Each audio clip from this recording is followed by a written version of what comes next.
$70,000. No, she didn't say it. She just said it's originally. Okay, let me start over. We need to start from the beginning. At this point, scratch this episode.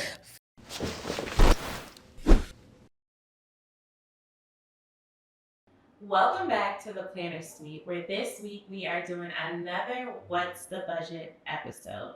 When it comes to these episodes, it always gets a lot of attention because budgets are not something that's talked about in the wedding industry often. Yeah, not at all. And from our last post, we see that you guys want to hear the numbers, and we're here to bring them to you. So, with that being said, I just want to say that everyone's budget is different, and we're not judging. We listen, and we do not judge when we talk about these numbers, okay? So, here we are today, and we're going to talk about the numbers for a wedding in Richmond, Virginia. And the budget was $70,000. And let me add, this is someone's actual budget. We are not saying that this is what you have to spend in Richmond, Virginia. Because I think people misunderstood that because they were in our comments like, you don't have to spend that much, or we know you don't have to spend that much, but that is what this couple chose to spend. So we're gonna go ahead and break it down and talk about, is this price the average that you see, or whether it's a little on the lower end, what other factors played a part, and all the vibes. Yes. And also another thing I will say that on today's episode of What's the Budget, this was not the original budget. The original budget was $40,000, and we found out that she could not get what she actually wanted for that amount, so she ended up spending $70,000. That's important though, because you have to bring the budget back to the table, figure out what works for you.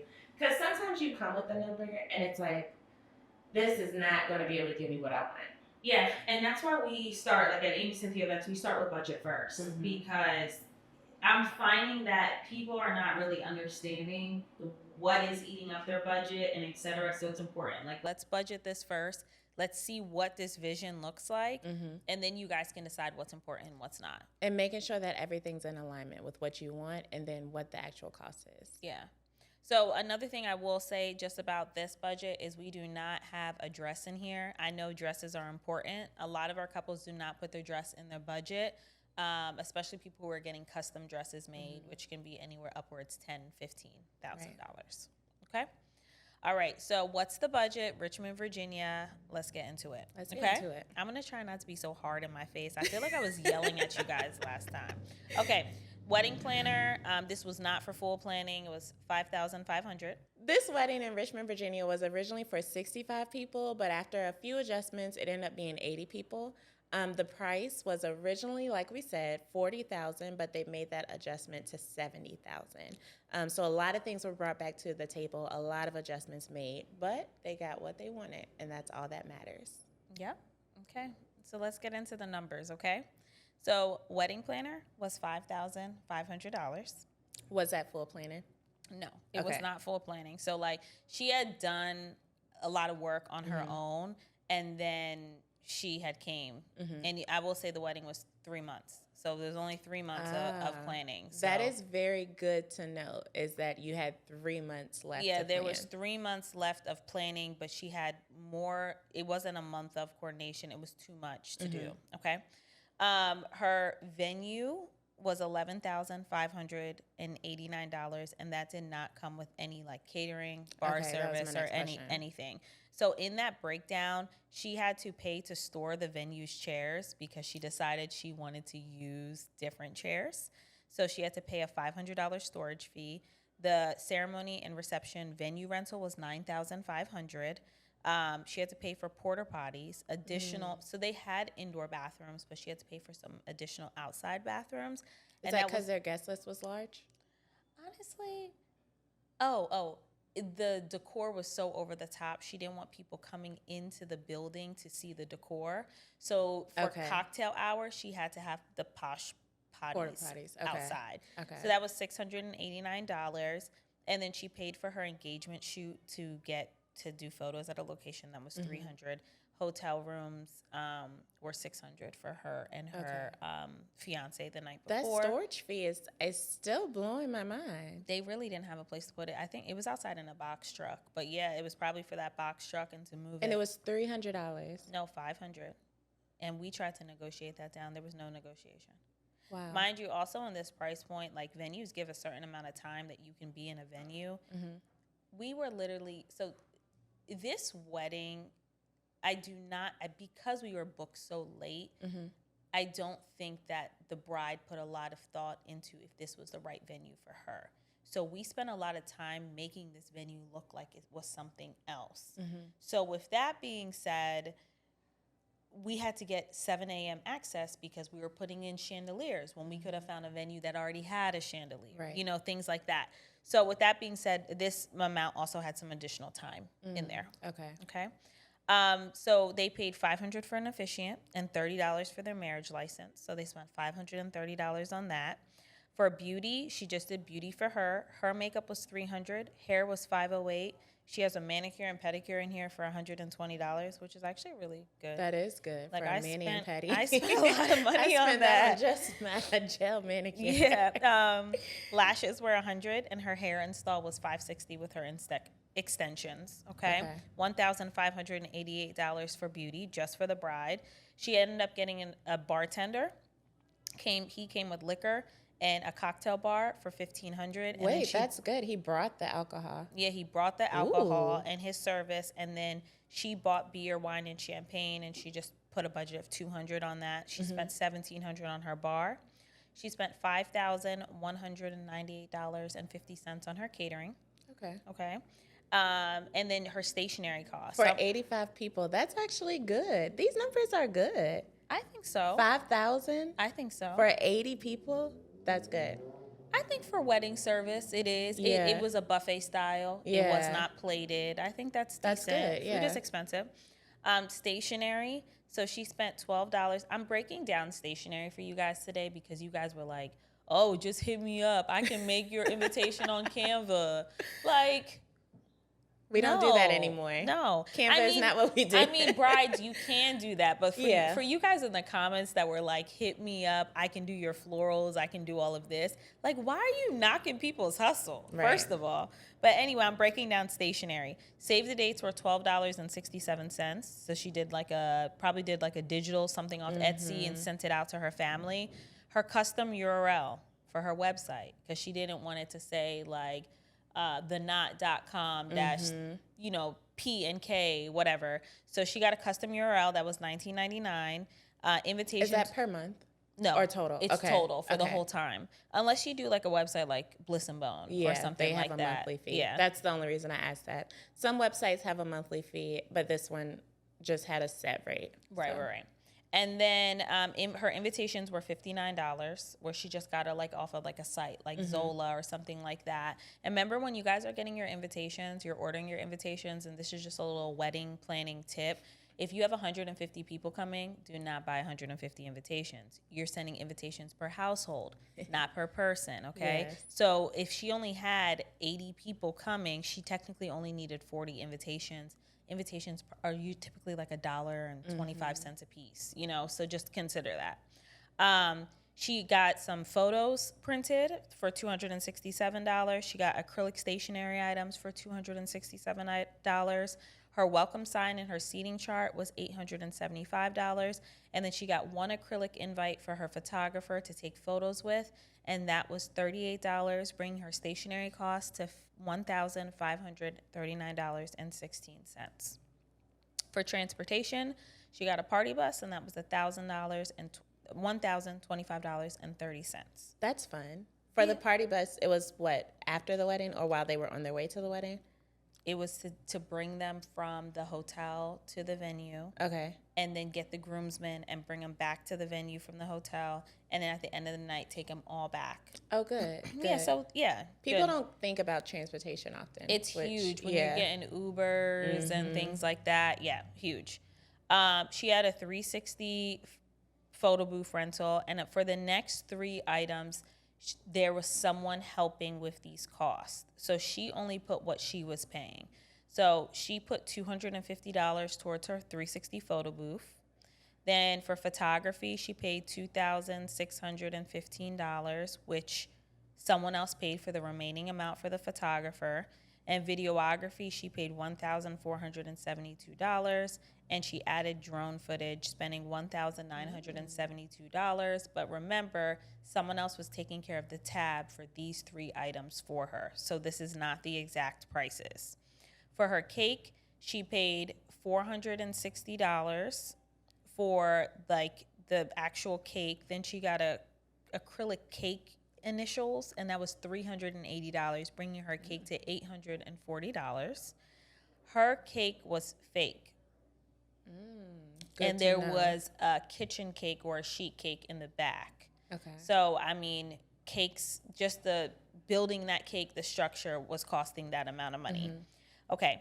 And then what everybody loves, florals, production, and rentals. Full total was $44,754.44. Let's get into it. So that was the bulk of it. That was a bulk of it. Let's get into it. So that she spent about $18,000 on florals. She spent $6,906 on rentals, her chairs, tablecloths, charger plates, all of those things. She added chandeliers, uplighting, pin spotting, draping for $12,000. That is production, by the way. That's what we consider production. So you can add chandeliers in by some venues have rigging points at the top of their ceiling where you can actually add in, like put in structures to hang things in the building. If they don't have it, they'll bring the rigs in and then they'll hang it from the rig. A lot of times when you do that, though, you want something to cover the rig. So like you see a lot of people have like a ton of flowers from the ceiling or draping or something like that. But yeah, they added chandeliers in. And please have a professional do that. Yeah, you cannot do it yourself. Don't DIY that. Please don't DIY that. Please don't get chandeliers from Actually, Lowe's. if you DIY that, I'm just not submitting my insurance. Like I'm gonna be like, no. And then she got additional like charger plates, barware, glassware for $2,552 from another rental company to pull it all together. Then she had cold sparks, fog, all of the things for $1,143.32. She had a floor wrap for $1,200, and that brought her total to $44,754.44. Overall, she spent $71,115.67. So that was the budget for this Richmond, Virginia wedding. For 85 guests. Yeah. I really do think a lot of these numbers were fair. They were fair and about average for Richmond. But I do think once you get into the decor, depending on what you want, it definitely takes things over. Yeah, I think her production, I know a lot of people are going to be like, that's not needed. And it's not needed, but it's what she wanted. And when it comes to the prices that she got for that, like Amy said, they were fair. They are the average prices that you'll see for things such as that, to bring in chandeliers, to bring in cold sparks, to bring in fog. Like, those are good prices for those production items. Another thing that I'll also say, too, is, like, I always say, like, what are your non-negotiables? This is a very clear budget where the bride knew what her non-negotiables were. And that's, I think, one of the biggest things that I see with brides that they just don't ever want to negotiate on. Her save the date was $12.67. She knew that she had to cut in certain areas to make up for it in other areas. So with that being said, she made sure some places she was not spending a whole bunch of money. Right. You know, and that's huge. Like, that's a really, really big piece. So you need to really know yourself and know what's important to you. Because some people might come back, like hair and makeup artists, and say, hey, this was really low. And you're right. Maybe this is low, you know, because I've seen a lot of hair and makeup artists be a lot more than this. Yeah. But she knew where she had to spend in certain areas so that she could get the florals and the design that she really wanted. And I see that she did not cover the cost of, like, her bridesmaids. Yeah. So that allowed for some extra wiggle room for money as well. Yeah. And she wasn't afraid to, like, DIY things either. Like, if she in no means is this a DIY wedding. In no means, I will say that. But she had no problem DIYing in areas like her save the date and those things. Like, she made those things herself so that she was able to compensate for what the decor portion was going to be. And also another thing is like knowing where you're getting married is super important too. Like Richmond, Virginia doesn't have a lot of venues that are really done up and overly glammy. So like she knew she had to make that happen, or you need to look to get married somewhere else. Also, I think you said this at the beginning, like she had already picked her venue before she started working with you, which is, I know it was a different situation for her. I do not advise that. I do not advise picking a venue before you pick a planner, because we have worked at different places, we know different places, and we can recommend something that fits what you're looking for. So then you don't have a production price like this where you have to kind of revamp the space. But she wanted to revamp the space, so she did that. But you don't always have to do that. There's a venue in Richmond that would have been perfect for her. That it had all of the elements and all of the things that she would have wanted and not had to pay for a lot of those things. So absolutely, like if you're watching this podcast, you're looking to get married and you're wondering like, oh, should I book a planner now or should I wait a little bit later? Book the planner. If they have a separate fee and they're charging to find you a venue, I advise you to pay for that because they can find venues that make sense for you. Agreed. Yeah. Agreed. So that's a wrap on that budget. Yeah. I think that's a fair price, fair budget. This is home base for us. So I love doing, and people always say, oh, you got to go to DC to get these beautiful weddings. No, this wedding was beautiful. Her dress is not included in this, but her dress was a custom made dress that was also stunning, which if I probably added that to the budget, I'm sure this probably would have been up to maybe like 80, but they're still very beautiful weddings and they don't need to be in all of these different places. Like people are still making like magic happen at home. And just follow Amy Cynthia Events to see these beautiful weddings right here in Richmond, Virginia. And of course, with all of our brides here, of course, at Amy Cynthia Events, we create all of our budgets off of Aisle Planner.